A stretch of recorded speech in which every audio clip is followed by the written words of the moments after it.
Congress MP. And former Punjab Chief Minister Charanjit Singh Channi did advocacy for Khalistani terrorist Amritpal Singh, who was elected to Lok Sabha from Khadur Sahib in Punjab and is currently lodged in Dibrugarh jail in Assam. Channi said that there is an undeclared emergency in the country today, as the MP from Khadur Sahib, who was elected by a popular mandate, is in jail under the National Security Act and unable to represent his constituency.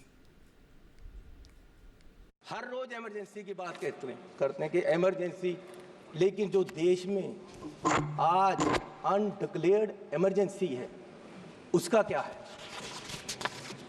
Emergency ये भी है कि एक मशहूर नौजवान जो एक मशहूर सिंगर था उसको गोलियों मार के मार दिया गया। आज तक सिद्धू मूसेवाला, उसके परिवार को इंसाफ नहीं मिला, वो दर दर भटक रहे हैं। ये भी इमरजेंसी है। इमरजेंसी ये भी है कि 20 लाख लोगों द्वारा पंजाब में मेंबर पार्लियामेंट चुना गया और वो एनएस से लगाकर अंदर रखा हुआ है। फ्रीडम ऑफ स्पीच, उसकी कंस्टिट्यूएंसी के लोगों की बात यहां नहीं रख पा रहे। ये भी इमरजेंसी है। इमरजेंसी ये भी है कि विपक्ष के व्यक्तियों को केंद्रीय एजेंसियां कार्रवाई करने के लिए छोड़ दी जाती, उनको अंदर रखा जाता है। ये भी इमरजेंसी है। इमरजेंसी ये भी है कि हजारों किसान, उनको खालिस्तानी कहा जाता है जब वो अपनी मांग रखते हैं।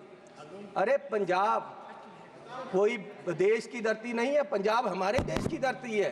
बिट्टू जी, आपके पिताजी शहीद हुए थे, माननीय सदस्य, लेकिन मैं आपको कह दूं वो उस दिन नहीं मरे थे, वो उस दिन मरे जिस दिन आपने कांग्रेस को छोड़ा। BJP was quick to slam the Congress leader for supporting a Khalistani terrorist. देखिए, चन्नी के बयान पर मैं इतना ही कहूंगा कि इंदिरा गांधी का हत्यारा खालिस्तानी और खालिस्तानी का समर्थन कांग्रेस का, बाहर कांग्रेस जय चन्नी, ये भारत की संप्रभुता पे हमला है। इस पर कार्रवाई होनी चाहिए। ये खालिस्तानियों का समर्थन संप्रभुता पे हमला है। कांग्रेस का हाथ खालिस्तानियों के साथ।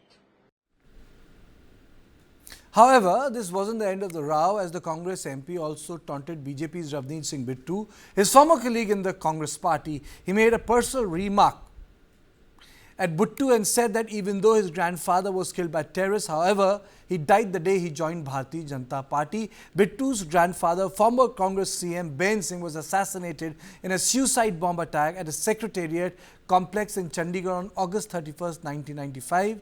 Upset by Channi's statement, Ravneet Bittu lost his temper and spoke back. He stated, "My grandfather's sacrifice was for the nation, not for the Congress party."